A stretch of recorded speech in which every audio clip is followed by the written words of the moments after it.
O legado cultural de Três Etilhas está arraigado e fundamentado em tradições europeias.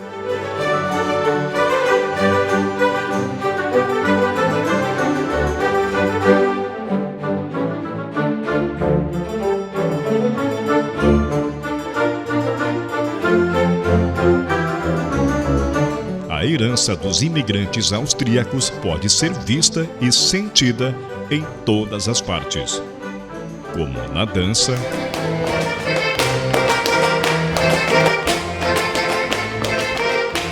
na música,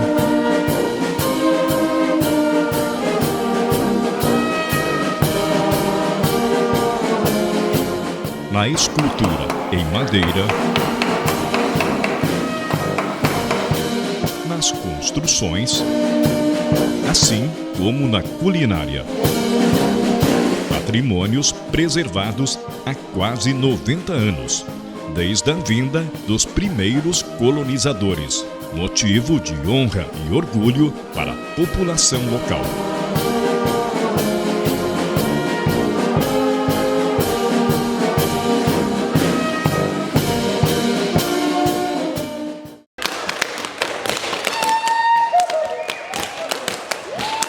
A dança típica, o sapateado, ou o Schuhplattler, é um estilo tradicional de dança folclórica popular nas regiões do Tirol e da Baviera, que os imigrantes austríacos trouxeram para Três Etilhas. Pelo que a gente sabe, alguns austríacos que vieram para cá já participavam lá dos grupos folclóricos, né?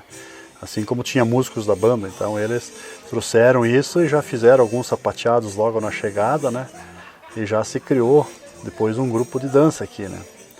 E depois que foi vindo, foi crescendo a coisa toda, e aí nos anos 50, depois que começou mais assim, as viagens, os grupos sair, Três Etilhas e tal, mostrar já essa cultura austríaca para o Brasil, né? Ele com 6 anos, ele não quis dançar, que nem o filho dele também, né? Ele não queria. Nós pegamos ele teimava, nós dançava tanto até que ele aprendeu. Até que ele aprendeu. E daí depois foi entregue para ele, né? Mas eu comecei, depois dos meus pais, né? Depois de 30 anos deles, né? Aí eu não tinha nem bem 18 anos, quando assumi o grupo. E desde lá a gente toca essa parte do folclore austríaco do grupo Schuhplattler, né? Nós tivemos muitos anos bons, né? Assim, nunca teve um ano ruim, mas sempre teve assim altos e baixos, né?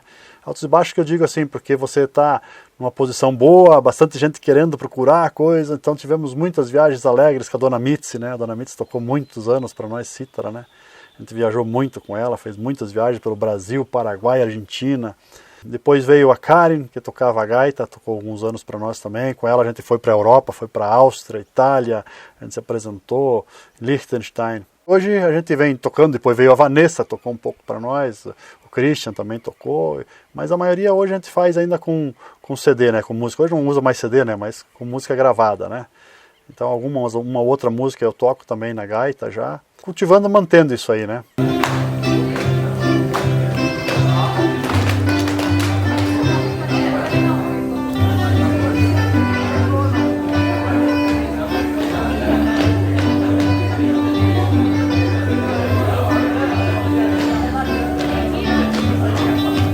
Eu fiz parte longo tempo ali com meu tio, ainda com o Ervino Felder, no grupo infantil do Schuhplattler, depois fui para o adulto, e daí eu fui morar na Áustria, morei 6 anos lá, aprendi a tocar acordeão, e quando eu voltei eu vi a necessidade de ter mais um grupo aqui na cidade, de poder acrescentar coisas, né? Então montei o grupo de danças Lindenthal, com o intuito de focar na dança, no folclore, que eu acho que faz muito por Três Etilhas.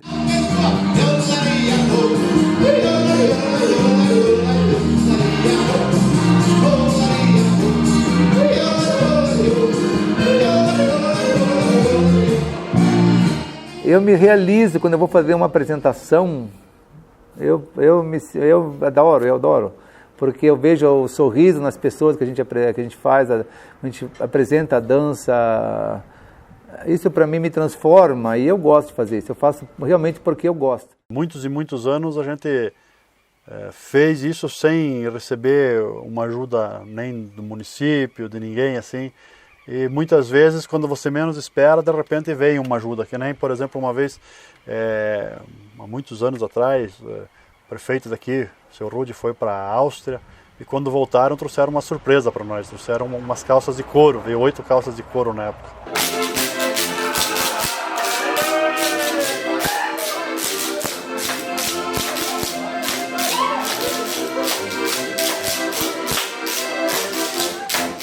Fomos pro Faustão já 3 vezes. A galera de Três Itilhas! Já fiz programa de televisão na Rede Cultura, no programa Ponto de Encontro Cultural, que foi a nível nacional, uma repercussão muito boa, levando não o nome do grupo, levando o nome de Três Itilhas. E isso divulga a cidade que você não faz ideia.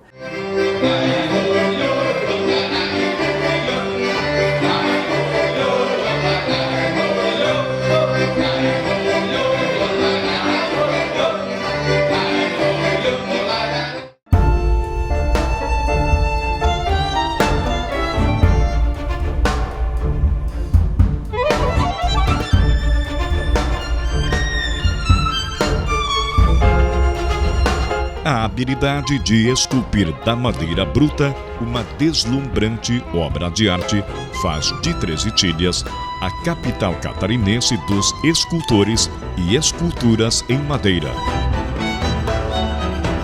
Tradição trazida pelos imigrantes e continuada com maestria por seus descendentes, com destaque para obras sacras. A escultura, ela iniciou já antes desse período de imigração aqui propriamente. As pessoas lá nas cidades de origem tinham por hábito de terem, quase toda a família tinha alguém que fazia alguma escultura, principalmente para as peças de Natal, de presépio, essas coisas assim, decoração também das casas. Claro, naquele primeiro Natal já teve aquele presépio que o Georg Thaler, irmão do ministro, confeccionou ali improvisadamente, né? Ele já trouxe as ferramentas junto com ele. Ele era agricultor, mas ele gostava muito de artes, então ele já tinha alguns livros de artes e ele trouxe os primeiros formões. Aí, uns anos depois, veio para cá também o Josef Moser, que era um escultor que se formou lá na Áustria e veio para cá. Ele era um escultor com talento nato.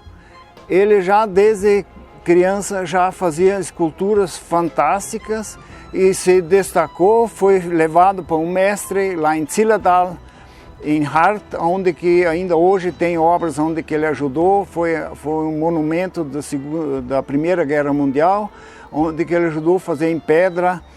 E depois ele foi mandado para a Academia de Artes em Munique. Ele veio em 1935 e foi para o norte do Paraná em 1953. Ele já teve um aluno lá que era João Pachler, né? Já começou com Conrado Moser, né? Conrado Moser, e depois eu aprendi com ele, né? E assim não parou mais. E daí tem todos os outros escultores aí, né? Foi uma tradição assim que ficou forte, né, da escultura, né? Também o meu avô iniciou logo um trabalho de escultura aqui. Ele tinha começado alguma coisa lá na Áustria e também trabalhou aqui, o André Thaler.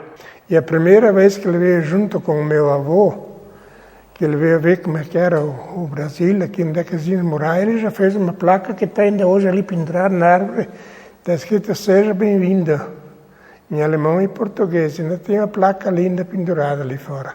O João Pachler, que o Cristo que está na nossa igreja, aqui em Três Itilhas, é desse escultor. Ele foi, se eu não me engano, em 74, 75, por aí, ele foi embora para São Paulo. Ali nos anos 60, 70, o Godofredo também teve uma coisa muito importante de fazer muitas peças grandes, uma produção muito forte, que teve uma repercussão nacional lá nos anos 70, em Brasília, com a Igreja Dom Bosco, com o Congresso Eucarístico Nacional. Então isso deu uma visibilidade maior para a escultura. Um dia eu disse para o pai, eu gostaria de fazer escultura também, né? Disse ele, experimenta uma vez, não custa, né? Daí um dia de chuva eu peguei um um nó de pinho, fui e fiz o nó de pinho. Diz ele, a partir de hoje você pode começar a fazer umas coisas. E o primeiro nó de pinho eu vendi para o chefe da Mercedes de São Paulo. Na verdade, no começo, as crianças não podiam mexer nas ferramentas. Então, a primeira escultura que meu pai fez foi escondido do meu avô. E aí ele fez uma ovelhinha sentada porque ele tinha medo que quebrasse as perninhas da ovelha.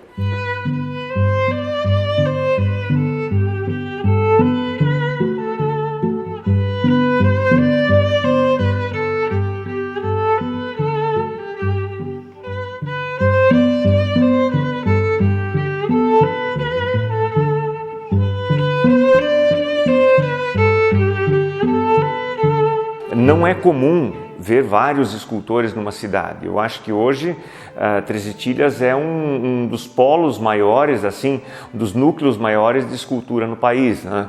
São escultores de primeira linha, mas todos também procuraram o estudo fora, procuraram o estudo na Europa. É um orgulho, né? Isso começou, primeiros turistas que vieram a Três Itilhas vieram por causa da escultura, né? Padres de todos os lugares, né, que chegaram, todos vinham atrás da escultura, né? Na época lá, todas as igrejas não tinham essa parte de peças esculpidas, né? Era gesso, né? A procura foi grande e ali começou o turismo, né? O turismo começou através da escultura, né? Quando eu era criança, eu tirava minhas férias e ia na casa do Opa, né, o pai do pai.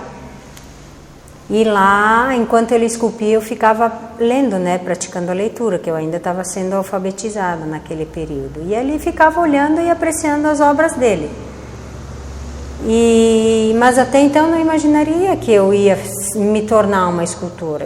Eu o admirava, né?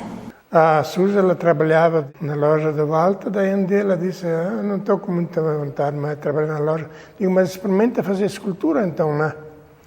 Aí desenhamos um cavalo, a cabeça de um cavalo para ela. E daí ela conseguiu fazer aquela cabeça de cavalo ali. Digo, a partir de hoje você vai ficar em casa, vai fazer escultura aí. Trabalho praticamente só com arte sacra, né? É uma outra coisa que eu faço, que, por exemplo, o Banco dos Tiroleses, na prefeitura, são trabalhos que não são mesmo voltar, mas assim, que tem um tema mais tirolês, mais folclórico, mais divertido, assim, animais também eu trabalho, mas normalmente são 99% arte sacra. Eu acho que o grande volume de artes sacras que tem em Três Itilhas é porque tem demanda. Se não tivesse demanda, não haveriam tantos escultores fazendo artes sacras, né?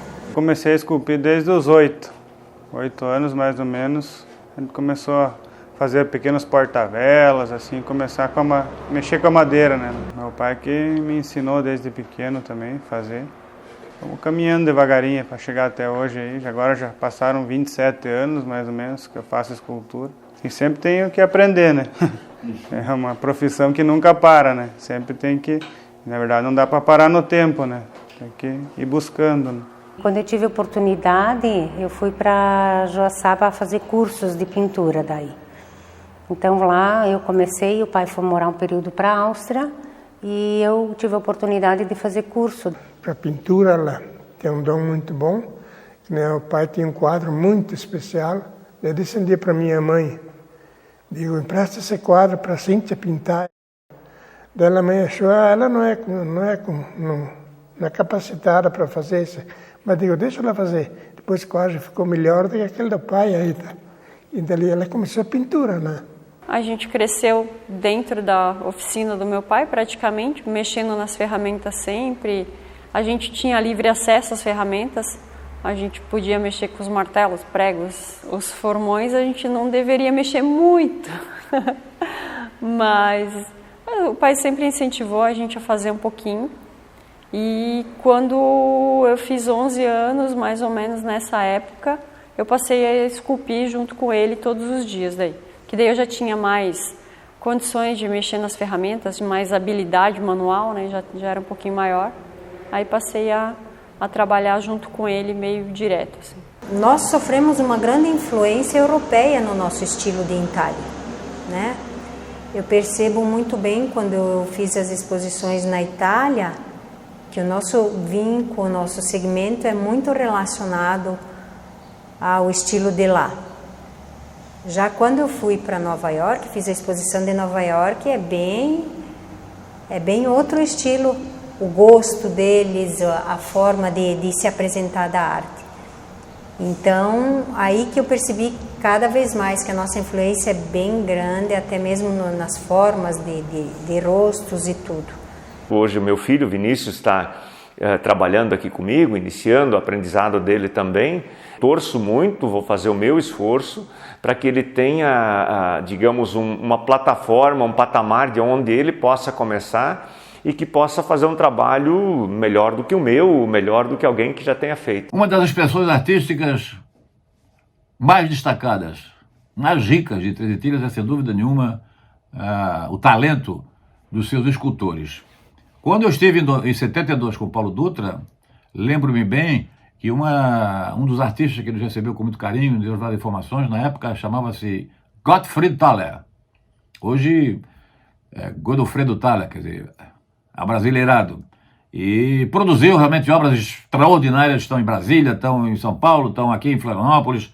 E essa marca do talento, do detalhe, né, da obra trabalhada na madeira, desde aquela primeira viagem, continua depois ao longo desses últimos quase 50 anos.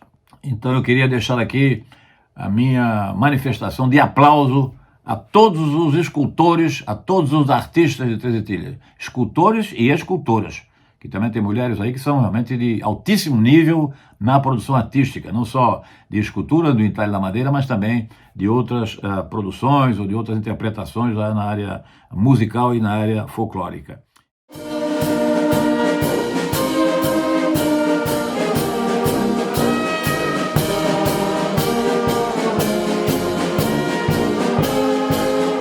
A música não é apenas entretenimento.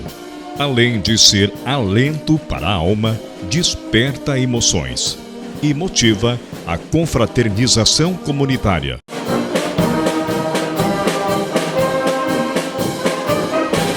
Foi com este espírito que nasceu a Banda dos Tiroleses, formada antes mesmo da vinda dos primeiros imigrantes. Na verdade, a banda deu seus primeiros passos definitivos já quando prepararam o primeiro grupo dos imigrantes. Então, o ministro Andreas Thaler tinha um irmão chamado Georg Thaler. E esse irmão também viria junto. E ele era da música, ele tocava na banda de Oberau. E ele ficou encarregado para trazer para cá toda a parte musical. O que seria aqui a música na nova colônia. Então, o que ele fez? Ele foi de cidade em cidade, onde tinha algum das pessoas que viria na comitiva inicial, aqueles 85 integrantes, e ele foi na casa, foi ver um por um quem toca em banda. Então ele foi juntando os instrumentos. Claro, para você formar uma banda você tem que ter os naipes, né? E ele então já ia lá, negociava com a banda, comprava os instrumentos, e ele, na verdade, formou uma pequena banda antes deles embarcar. Claro, essas pessoas nunca tinham se encontrado. Eles foram se encontrar, na verdade, no navio. Não se concebe uma vila tirolesa, um vilarejo austríaco sem uma banda, sem interrupção nesses anos todos, né? Mesmo naqueles anos lá de guerra, sempre a banda continuou tocando. Johann Mitterer foi o cara que assumiu a regência. Ele era um baita músico, um compositor, tem músicas dele até hoje, ainda que até a gente toca na banda, músicas que ele compôs, e ele assumiu a regência. Quando chegaram no Rio de Janeiro, na Ilha das Flores, a quarentena, né, que eles deu uma parada lá, teve que esperar uns dias, o embaixador da Áustria no Brasil, naquela época, foi lá no navio visitar esses conterrâneos que estavam vindo para o Brasil, né? E quando ele chegou no navio, caiu o queixo dele até, né? Ele foi recepcionado no navio com uma banda. A história do slogan atual de Três Itilhas, que começou com a publicação de uma reportagem de 4 páginas na revista Manchete, em 1972, na época a revista mais importante de circulação nacional, revista colorida, com grandes colunistas, grandes jornalistas, Começou com a presença da Banda dos Tiroleses no Rio de Janeiro. Foi uma exibição no Rio de Janeiro e depois uma apresentação também de uma música em rede nacional de televisão. Deu uma grande repercussão no Rio de Janeiro. Com isso, os diretores da revista Manchete, os editores, me solicitaram alguma informação a respeito dessa banda por uma circunstância muito interessante. Era uma banda extremamente afinada, qualificada, mas constituída de agricultores. Eram todos amadores, não havia nenhum músico profissional. Isso chamou a atenção dos editores da revista Manchete. Me sugeriram então uma pauta para saber que banda é essa, como essa banda começou, quem são esses tiroleses. Eu mandei então a sugestão, eu era na época colaborador da revista Manchete aqui em Santa Catarina, encaminhei uma proposta de pauta, ela foi aprovada pelo editor Salim Miguel, já falecido, jornalista catarinense que trabalhou durante décadas na Manchete, do Rio de Janeiro, e então o Paulo Dutra, que era um colega meu, fotógrafo do estado, que também fazia matérias especiais para a revista Manchete. Saímos daqui então, no início do ano de 1972, numa Kombi, e 6 horas da manhã, atravessamos o estado de Santa Catarina, chegamos no início da noite. E chegando em Três Itilhas, tivemos uma recepção assim, muito calorosa, muito carinhosa, que é inclusive uma das marcas dessa extraordinária comunidade de colonização austríaca tirolesa aqui em Santa Catarina. Então, permanecemos durante 3 a 4 dias, e todos com absoluta disposição, reuniram a banda que fez a apresentação, a foto que inclusive saiu na revista, a foto com o maestro, me lembro até com muitos detalhes, o maestro já era um cidadão de certa idade, seus 65 anos mais ou menos, o nome dele, agricultor, né? Gabriel Hausberger.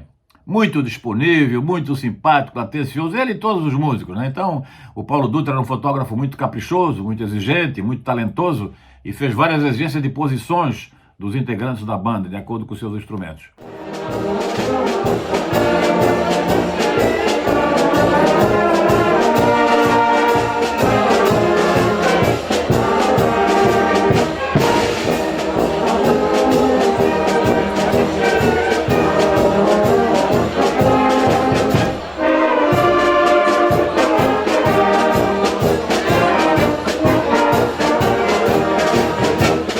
Johann Felgefie, ele veio praticamente um mês depois dos imigrantes, ele veio em 1933, ele veio em novembro de 33, ele era um grande maestro, compositor também, regente de Viena.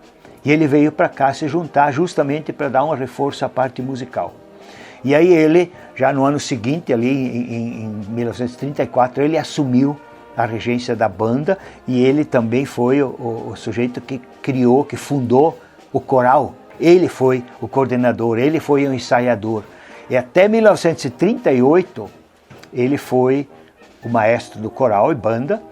E ao longo desses anos ele preparou o substituto, porque a ideia dele não era ficar definitivo aqui. Ele só ficou 5 anos aqui e depois ele voltou para a Áustria em 1938. Mas aí ele passou a regência para o maestro Gabriel Hausberger, que era um clarinetista na banda, e ele daí assumiu essa função de regente, tanto do coral como da banda. Surpresa maior foi minha e do Paulo Dutra, quando abrimos a revista, e a revista trouxe chamada de capa colorida e chamada no sumário da revista, que era importante naquela época, né? Depois da capa vinha o sumário da revista, e lá o destaque com fotografia de grupos folclóricos de Três Itilhas. E o destaque, certamente, para a banda dos tiroleses. Então, a partir daí, o título veio também no sumário Três Itilhas, o Tirol Brasileiro. E lá na matéria principal também o Tirol Brasileiro. É uma coisa muito forte mesmo da nossa cultura. E não é só a banda, também a parte musical dos corais, a parte musical de conjuntos musicais.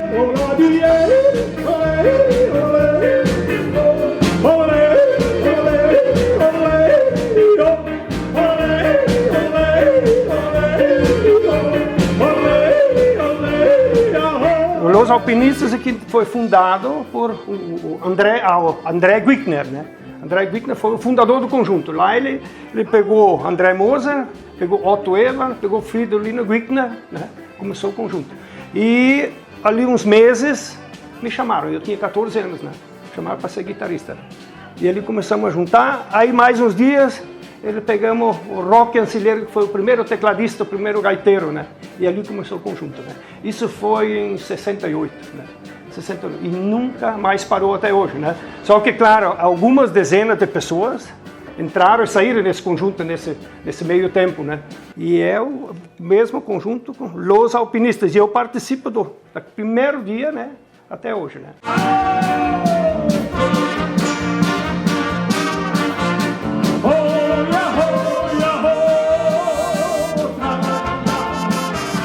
Nós temos música, nós tocamos há 53 anos atrás, nós estamos tocando hoje também ainda, né?